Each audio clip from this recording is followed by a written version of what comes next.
with The Winner Stands Alone by Paulo Coelho. Here, let me move you closer. Maybe. There we go.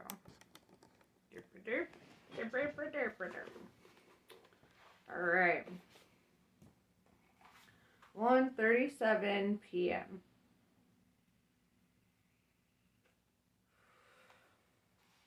Unlike the other girls who arrived for work this morning and are now using their iPods and mobile phones to while away the 5 hours that separate having their makeup and hair done from the actual fashion show, Jasmine is reading a poetry book. Ooh, I love this poem. It's one of my favorites. It's a Robert Frost poem. I knew just from the first line.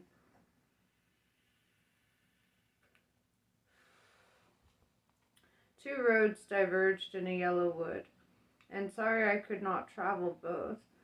And be one traveler, long I stood, and looked down one as far as I could, to where it bent in the undergrowth, then took the other as just as fair, and having perhaps the better claim, because it was grassy and wanted wear.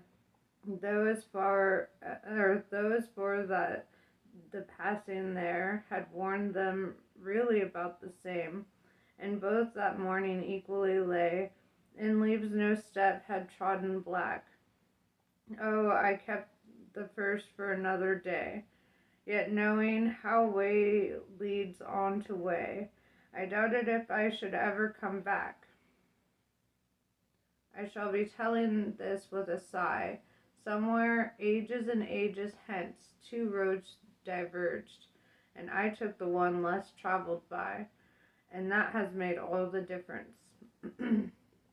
She had chosen the road less traveled, and though it cost her dearly, it has been worth it. Sam. Things arrive at the right moment. Love had appeared when she most needed it, and was still there with her now. She did her work with, for, and out of love. Or rather, out of love for one particular person. And Jasmine's real name is Christina. Her CV says that she was discovered by Ann Dieter on a trip to Kenya, but there was little detail about this, leaving in the air the possibility of a childhood spent suffering and starving, caught up in the middle of a civil war. In fact, despite her black skin, she was born in the very traditional Belgian city of Antwerp. The daughter of parents fleeing the eternal conflicts between Hutus and Tutsis in Rwanda. I'm sure I'm saying that wrong. Correct me. One weekend, when she was 16, she was helping out her mother on one of the latter's endless cleaning jobs when a man came up to them and introduced himself, saying he was a photographer. Your daughter is extraordinarily beautiful, he said. I'd like her to work with me as a model. You see this bag I'm carrying? It's full of cleaning materials. I work day and night so that she can go to a good school and one day get a university degree. She's only 16. That's the ideal age, said the photographer, handing his card to Christina. If you change your mind, let me know. They carried on walking, but her mother noticed that her daughter kept the card. Don't be deceived. That isn't your world. They just want to get you into bed. Christina didn't need to be told this, even though all the girls in her class envied her, and the boys all wanted to take her to parties. She was keenly aware of her origins and her limitations. She still didn't believe it when the same thing happened again. She had just gone into an ice cream parlor when an older woman remarked on her beauty and said that she was a fashion photographer. Christina thanked her, took her card, and promised to phone her, even though she had no intention of doing so, and even though becoming a model was a dream of every girl her age. Given that things never happen only twice, 3 months later she was looking in the window of a shop selling extremely expensive clothes when the owner of the shop came out to speak to her. What do you do for a living? You should really be asking me what I will be doing. I'm going to school to be a vet. Well, you're on the wrong path. Wouldn't you like to work with us? I've got time to sell clothes whenever I can. I help my mother. I'm not suggesting you sell anything. I'd like you to do a few photo shoots wearing our designs. And if it hadn't been for an episode that occurred a few days later, these encounters would have been nothing but pleasant memories to look back on when she was married with children, loved by her family, and fulfilled by her career. She was with some friends at a nightclub dancing and feeling glad to be alive when a group of 10 boys burst in shouting. 9 of them were carrying clubs with razor blades embedded in them and were ordering everyone to get out. Panic spread and people started running. Christina didn't know what to do, although her instincts told her to remain where she was and to look the other way. Before she could do anything, however, she saw the 10th boy take a knife out of his pocket and go over to one of her friends, grab him from behind, and slit his throat. The gang left as quickly as they had appeared, while the other people present were either screaming, trying to run away, or sitting on the floor crying. A few went over to the victim to see if they could help, knowing that it was too late. Others, like Christina, simply stared at the scene in shock. She knew the murdered boy and the murderer too, and even knew the motive for the crime, a fight in a bar shortly before they had gone to the nightclub. But she seemed to be floating somewhere in the clouds, as if it had all been a dream from which she would soon wake up, drenched in sweat, relieved to know that all nightmares come to an end. This, however, was no dream. It took only a few minutes for her to return to Earth, screaming for someone to do something, screaming for people to do nothing, screaming for no reason at all. And her screams seemed to make people even more nervous. Then the police arrived carrying guns and were followed by paramedics and then detectives who lined all the young people up against the wall and started questioning them, demanding to see their documents, their mobile phones, their addresses, who had killed the boy and why. Christina could say nothing.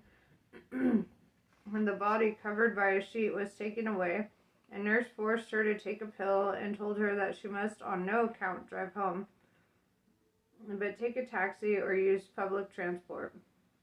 Early the next morning, the phone rang. Her mother had decided to spend the day at home with her daughter, who seemed somehow detached from the world. The police insisted on speaking to Christina directly, saying that she must be at the police station by midday, and asked for a particular inspector. Her mother refused. The police threatened her, and so, in the end, Christina and her mother had no choice. They arrived at the appointed time. The inspector asked Christina if she knew the murderer. Her mother's words were still echoing in her mind. Don't say anything. We're immigrants. They're Belgians. We're black. They're white. When they come out of prison, they'll track you down. So she said, I don't know who the boy was. I'd never seen him before. She knew that by saying this, she risked losing her love of life. Of course you know who he was, retorted the policeman. Look, don't worry. Nothing's going to happen to you. We've arrested almost the whole group, and we just need witnesses for the trial. I don't know anything. I was nowhere near. I didn't see who did it. The inspector shook his head in despair. You'll have to repeat that at the trial, he said, knowing that you're committing perjury, that is, lying to the judge, a crime for which you could spend a long time in prison, as the murderers themselves. Fuck. My throat chakra. It's seasoned up, y'all.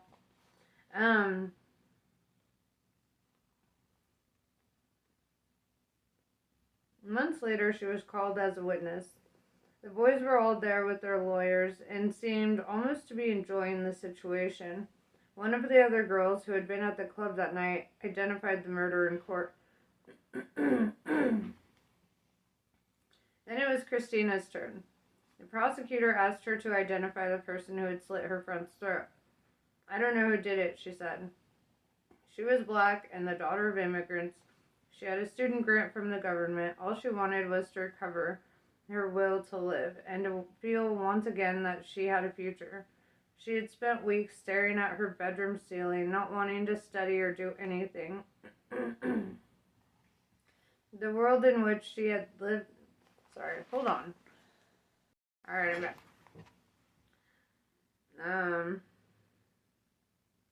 The world in which she had lived up until then did not belong to her anymore. At 16, she had learned in the hardest way possible that she was incapable of fighting for her own security.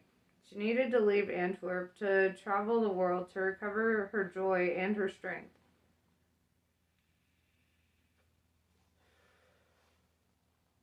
The boys were let off for lack of evidence. The prosecution had needed two witnesses to corroborate the charges and ensure that the guilty parties paid for their crime. After leaving court, Christina phoned the numbers on the business cards given her by the two photographers and made appointments to see them. And then she went back to the dress shop where the owner had come out, especially to speak to her and ask if she would model his clothes. The saleswoman, however, said that the owner had shops all over Europe and was a very busy man, and no, they couldn't give her his phone number. Fortunately, photographers have better memories, and both immediately recognized her name and arranged to meet with her. Christina went back home and told her mother what she had decided to do. She didn't ask her advice or try to convince her. She simply said that she wanted to leave Antwerp for good, and that her one chance was to get work as a model. Jasmine looks around her again. It's still 3 hours until the fashion show, and the other models are eating salad, drinking tea, and talking about where they'll be going next. They come from various countries, are about the same age as her, 19, and probably have just two things on their minds: getting a new contract that evening and finding a rich husband.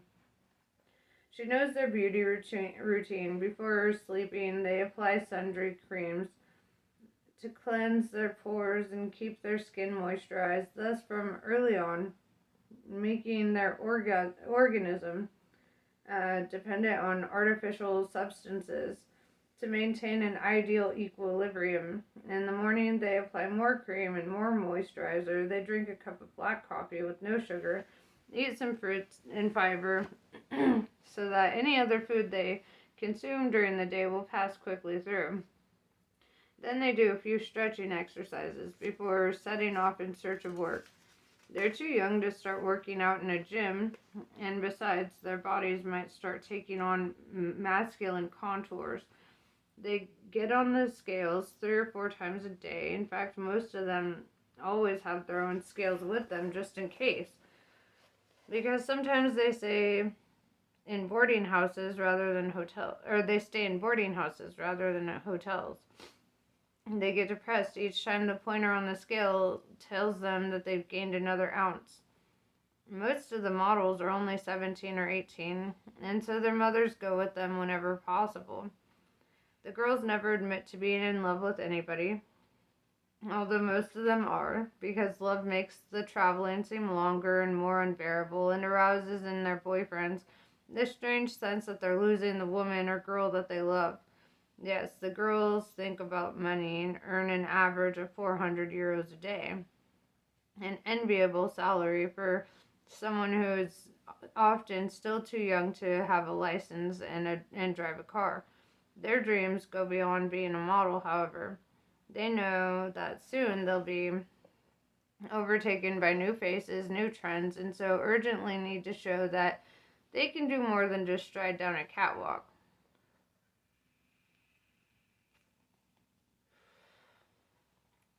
They're always nagging their agencies to get them a screen test so that they can demonstrate their, sorry, now I'm too close. Where was I?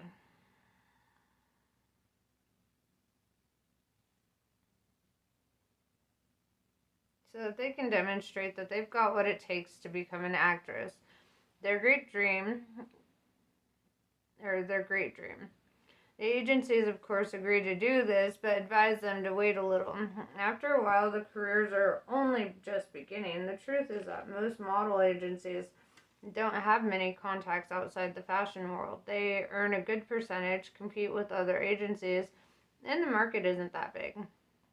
It's best to get what they can now before time passes and the model crosses a dangerous age barrier between or of 20 age barrier of 20. By the time her skin will have been spoiled by too many moisturizers, her body ruined by too much low-calorie food, and her mind already affected by the remedies she takes to inhibit appetite, which end up leaving eyes and head completely empty.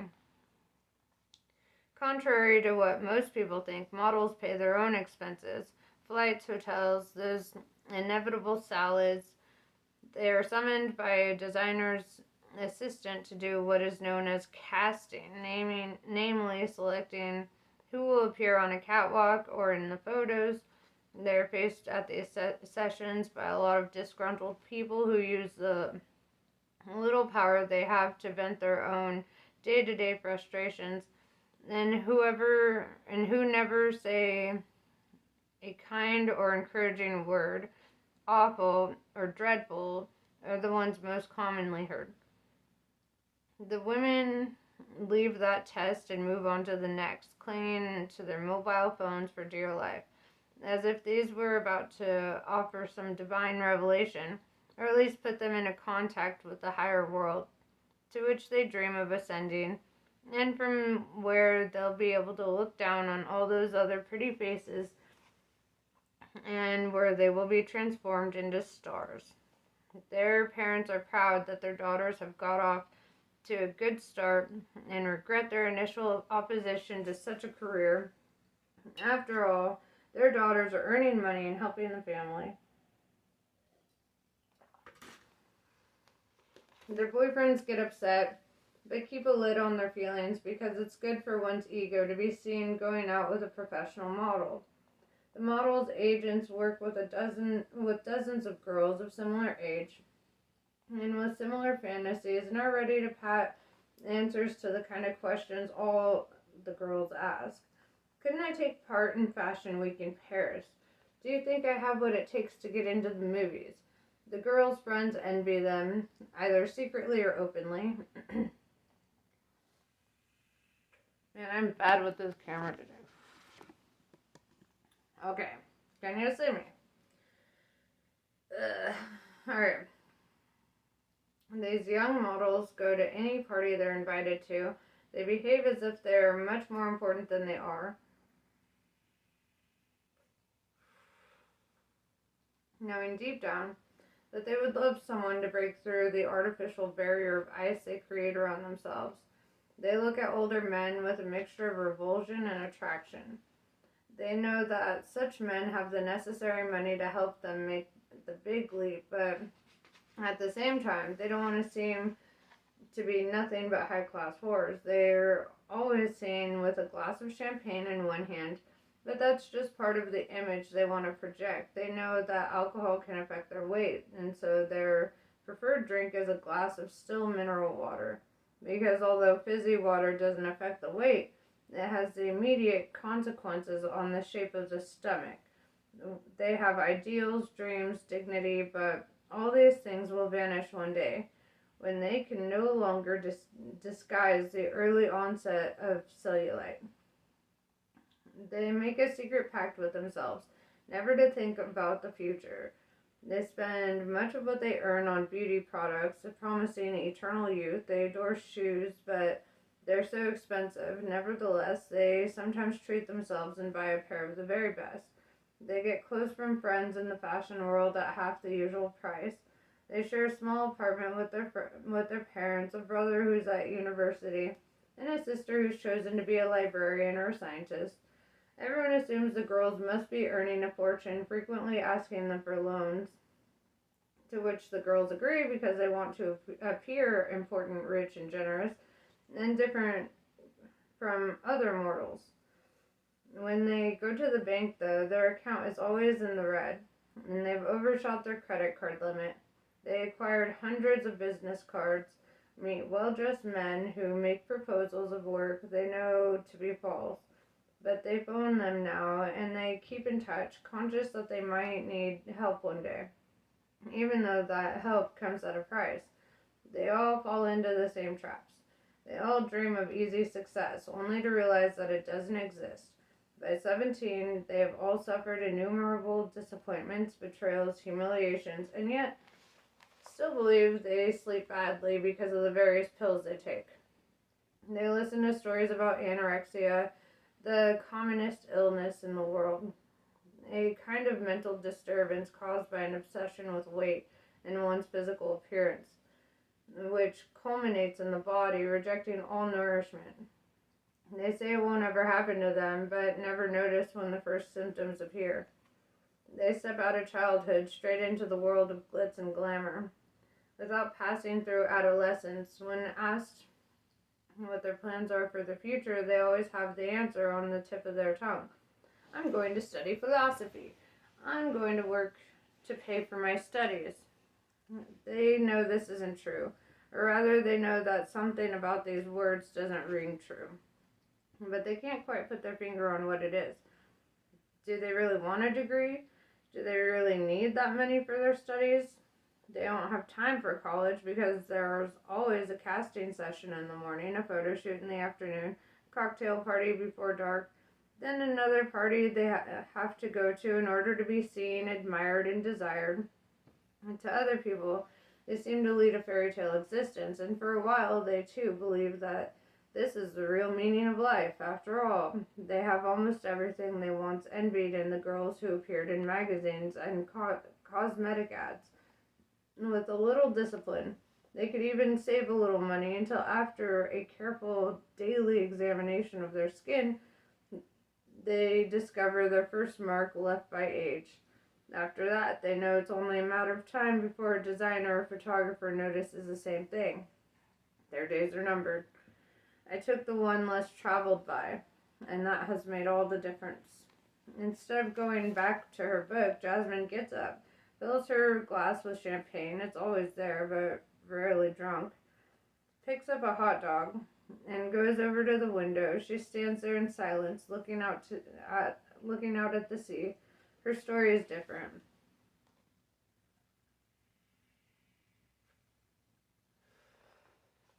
"1:46 p.m. He wakes up bathed in sweat. When he looks at the clock on the bedside table, he realizes that he's only been asleep for 40 minutes. He's exhausted, frightened, and in a state of panic. He'd always thought of himself incapable of harming anyone, and yet this morning he has already killed 2 innocent people. It isn't the first time he's destroyed a world, but before he had always had a good reason for doing so. He dreamed that the girl on the bench near the beach came to see him, instead of condemning him, blessed him. He lay in her lap, weeping and begging her to forgive him, but she seemed not to care about that, and simply stroked his hair and told him not to upset himself.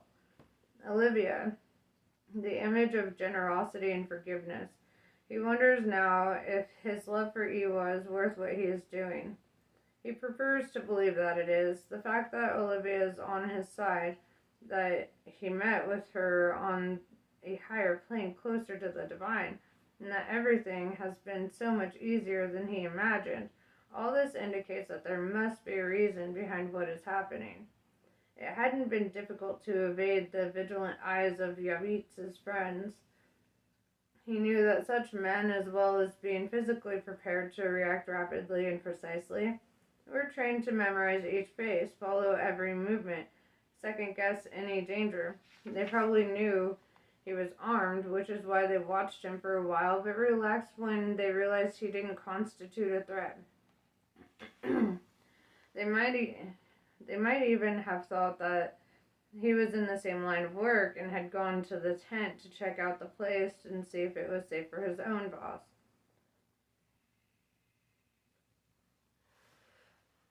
He had no boss, and he was a threat. The moment he went into the tent and decided who would be his next victim, there was no turning back, or only at the risk of losing all self-respect. He saw that the ramp leading into the tent was guarded, but that it was perfectly easy to slip out onto the bench. I'm having trouble reading today, guys. My brain is everywhere. Hold up.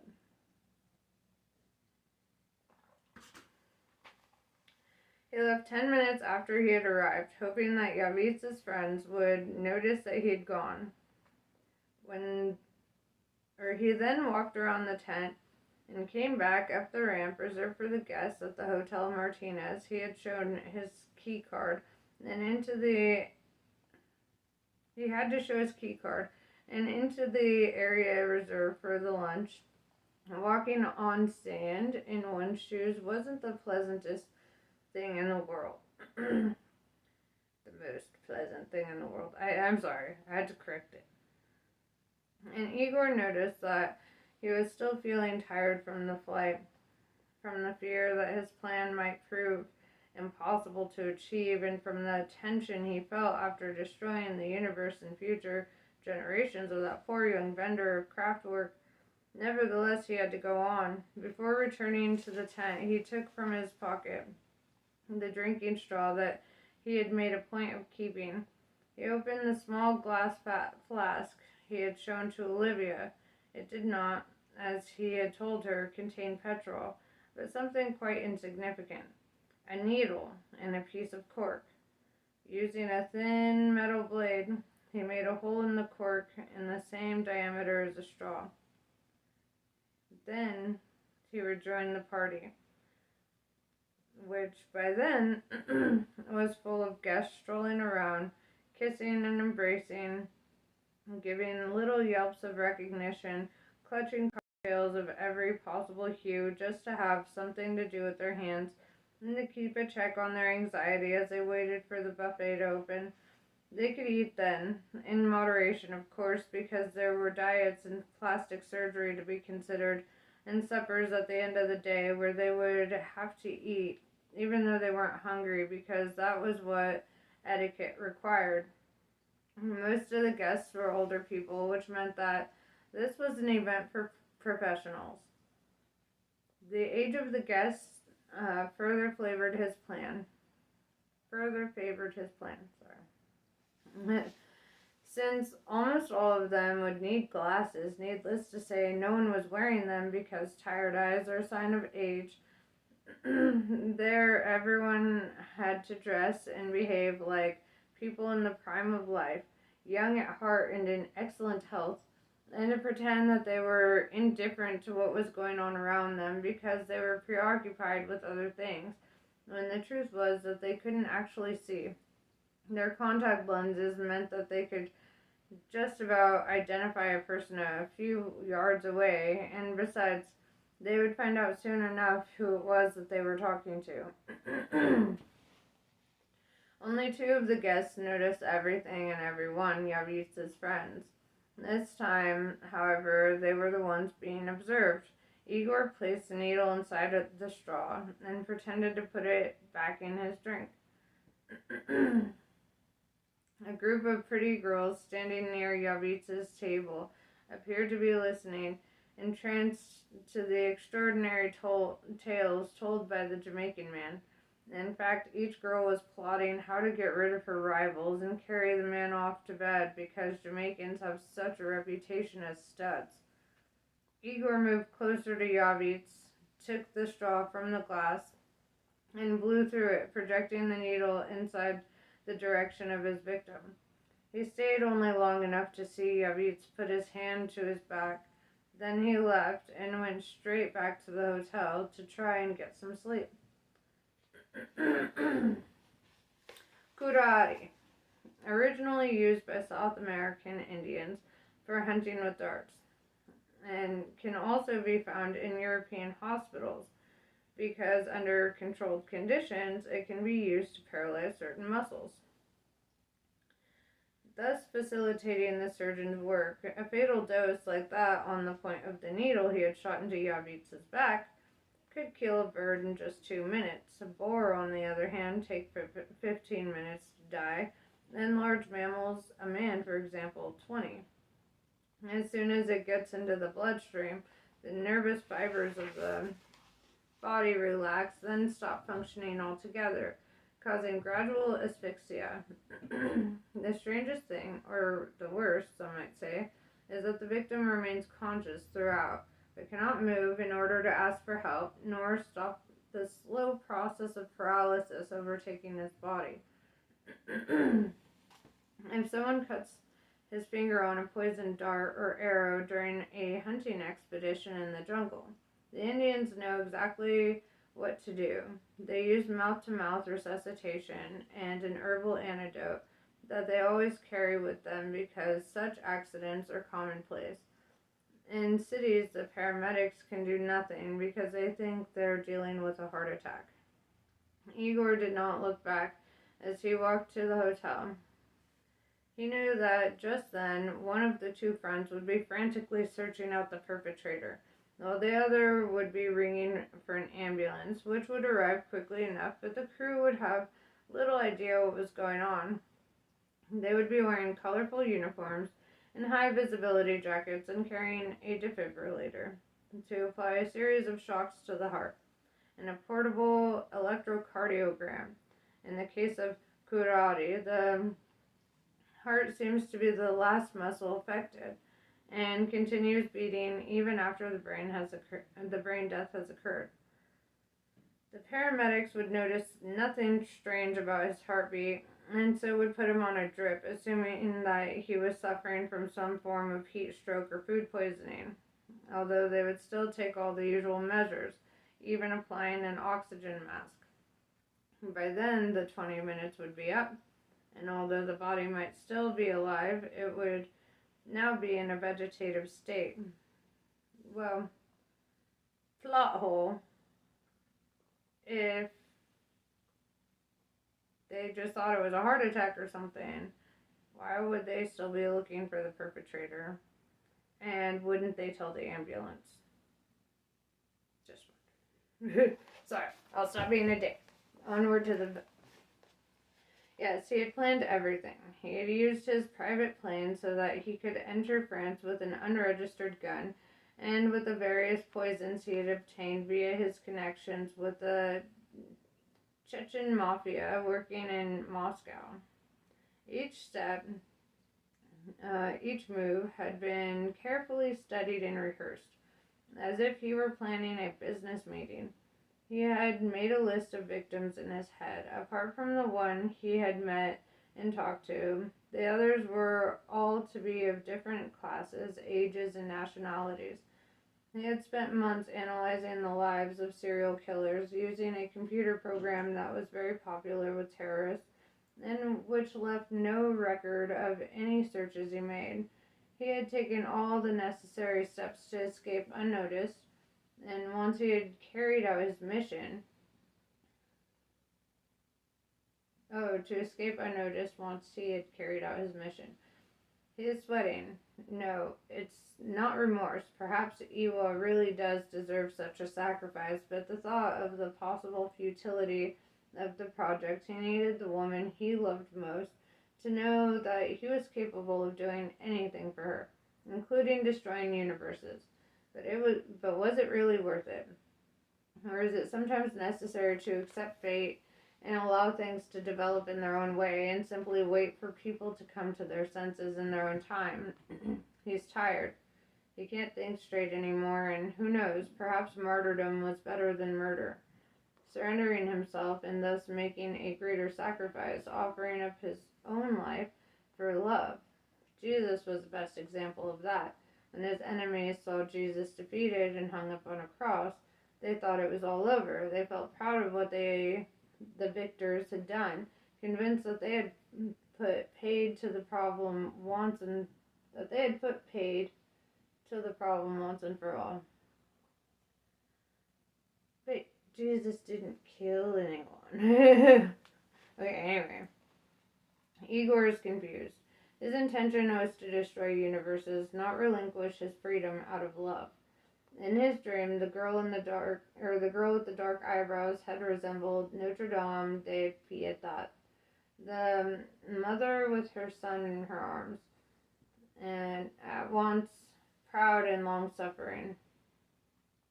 He goes into the bathroom, puts his head under the shower, and turns on the cold water. Perhaps it's lack of sleep, being in a strange place in a different time zone, or the fact that he was actually doing the thing he had planned to do, but never thought that he would. He remembers the promise he made before the relics of St. Mary Magdalene in Moscow. But is what he's doing right? He needs a sign. Sacrifice, yes, he should have thought about that. But perhaps he needed the experience of destroying those two worlds this morning to be able to see more clearly what is going on. The redemption of love through total surrender. His body will be handed over to the executioners who judge only one's gestures and who forget about the intentions and reasons that lie behind any act that society considers insane. Jesus, who understands that love merits any amount of sacrifice, not murder, will receive his spirit, and Eva will have his soul. She will know what he was capable of. Surrender, self-immolation, and all for the sake of one person. He won't be condemned to death because the guillotine was abolished in France decades ago. But he might spend many years in prison.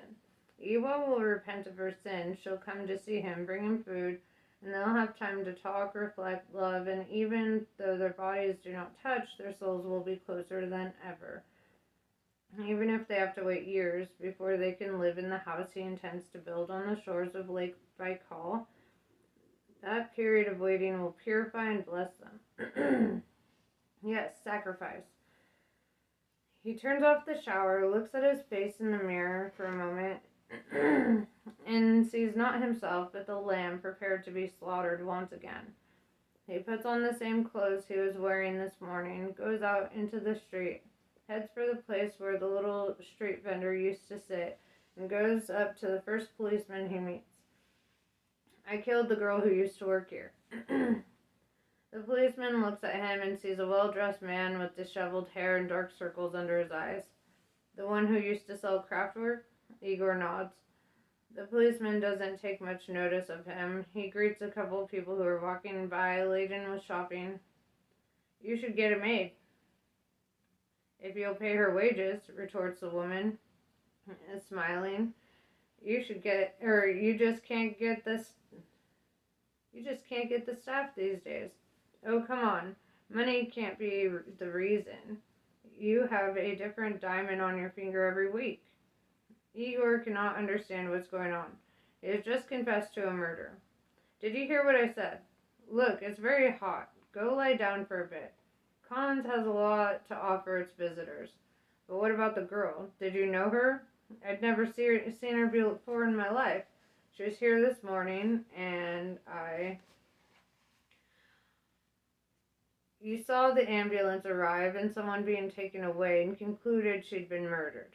I don't know where you're from, sir. I don't know if you've got children yourself, but just watch out for drugs. People say they're not as bad as all that, but look what happened to that poor girl. And the policeman moves away without waiting for a response. Should Igor have insisted, given more details, then the policeman would have taken him seriously.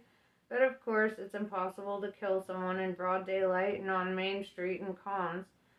He had even been ready to own up to the other world he had destroyed at a party packed with people. But the representative of law and order and good manners hadn't wanted to listen to him. What kind of a world was he living in? Would he have to take the gun out of his pocket and start firing in all directions for them to believe him? Would he have to behave like a barbarian who kills for no reason before they would finally listen to him? Igor watches the policeman cross the road and go into a snack bar. He decides to wait for a while, just in case he should change his mind, get further information from the police station, and come back and ask him for more details of the crime. However, he's pretty certain that won't happen. He remembers the policeman's remark to the woman about the diamond on her finger. Did he perhaps know where it came from? Of course not. If he did, he would have taken her straight to the police station and charged her with handling criminal property. As far as a woman was concerned, the diamond had magically appeared in some high-class shop, having, as the shop assistants always said, first been cut by Dutch or Belgian jewelers. It would be classified according to cut, color, clarity, and carat weight. The price could vary from a few €100 to something most mere mortals would consider truly outrageous. A diamond, or brilliant, to give it its other name, is, as everyone knows, just a piece of coal that has been worked on by heat and time. Since it contains no organic matter, it is impossible to know how long it takes for its structure to change, although geologists estimate something between 300 million and a billion years.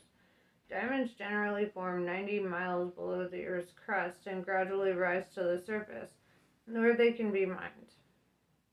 Diamond is the hardest and most resistant of natural materials, and it takes a diamond to cut another diamond.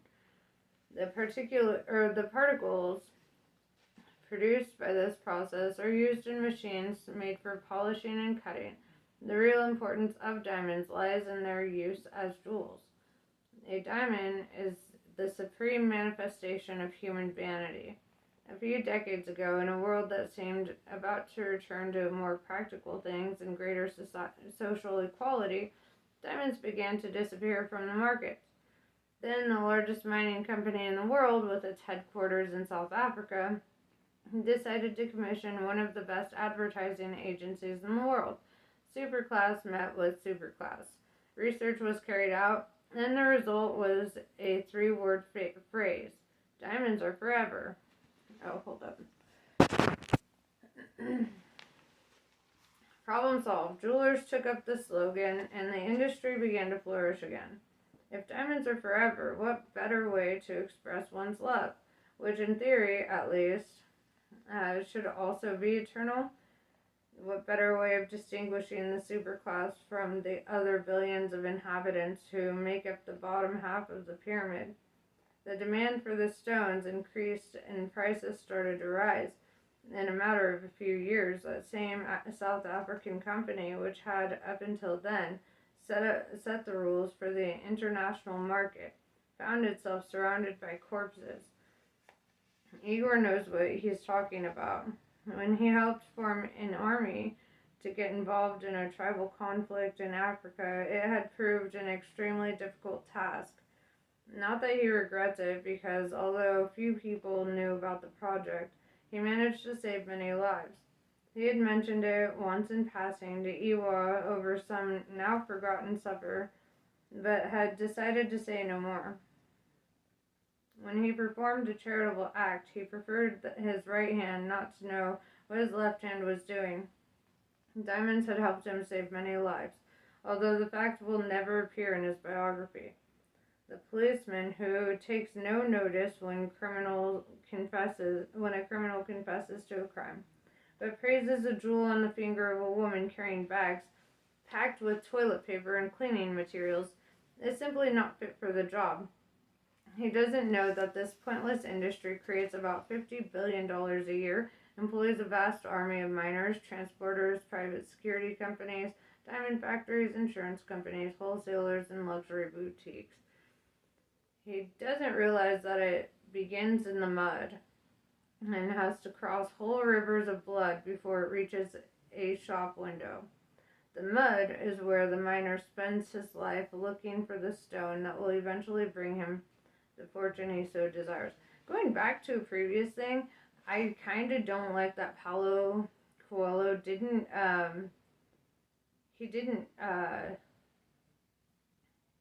what is that word? He didn't credit Robert Frost for the poem earlier. I can't get over it. I'm still thinking about it. He should have. The Road Less Traveled. That's Robert Frost, not Paulo Coelho. Anyway. He finds several and sells each stone for an average of $20, a stone that will end up costing the consumer $10,000, but he's happy enough because Where he lives, people earn less than $50 a year, and 5 stones are enough for him to enjoy a short but happy life, working as he does in the worst possible conditions. The stones are brought by unidentified buyers and immediately passed on to irregular armies in Liberia, in the Congo, and in Angola.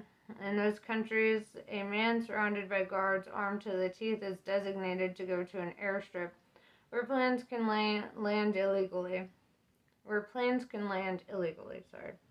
A plane duly lands. A man in a suit gets out, usually accompanied by another man in shirt sleeves, carrying a small suitcase. There's a perfunctory exchange of greetings. The man with the bodyguard's hands over a few small packages. Perhaps for superstitious reasons, the packages are always made from old tights.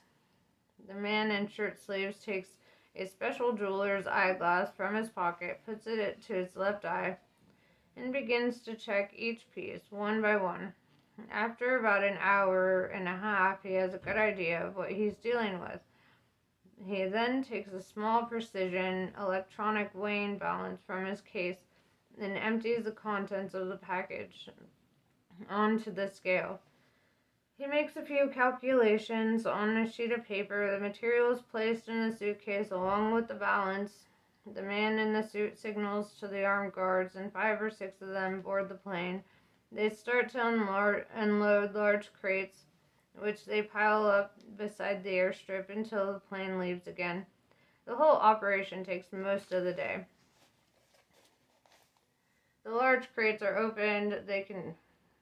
They contain precision rifles, anti-personnel mines, and bullets that explode on impact, releasing dozens of small, deadly metal balls. The arms are handed out to mercenaries and soldiers, and soon the country finds itself facing another ruthless coup d'etat. Whole tribes are murdered. Children's legs or arms are blown off by cluster bombs. Women are raped.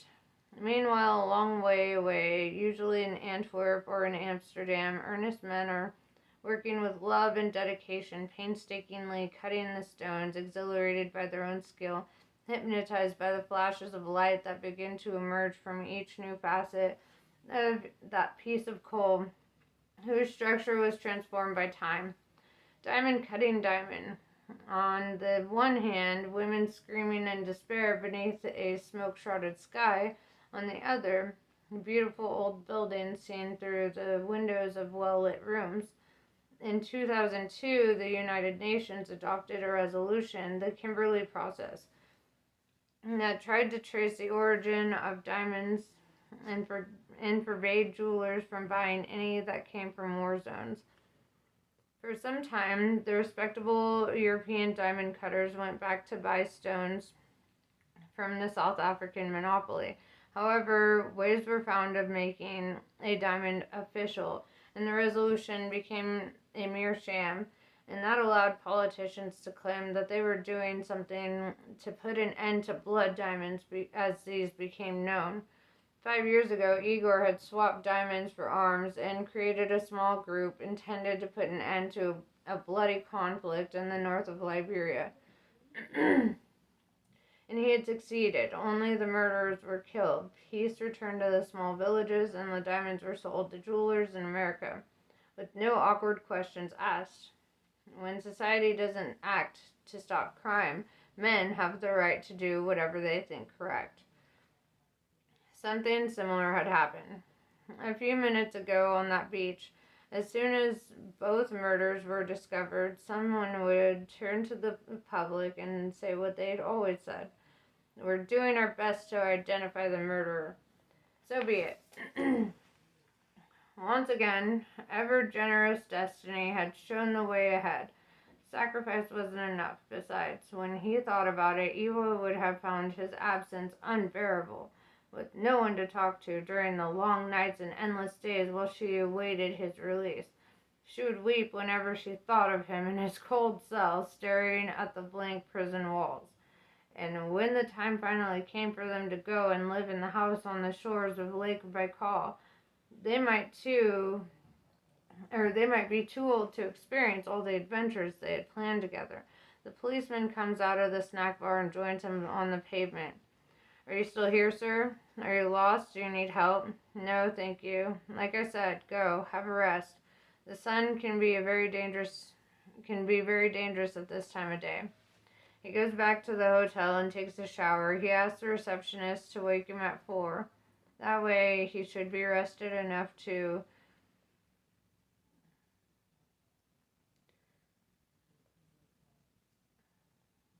recover the necessary clarity of mind, not to go doing any more such foolish things. He had very nearly ruined his whole plan.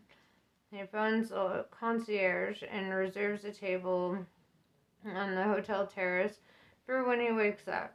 He'd like to drink some tea there undisturbed, then lies down, staring up at the ceiling and waiting for sleep to come.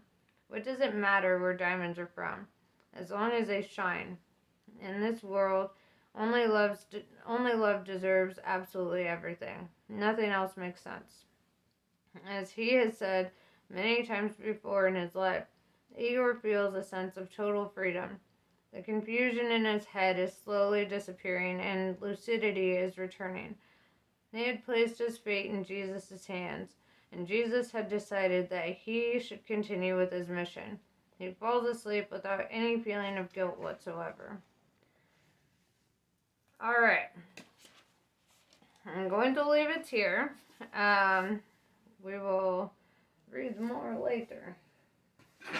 I've got to get on with the day, and I've got to figure out why I'm having such hell trying to talk today.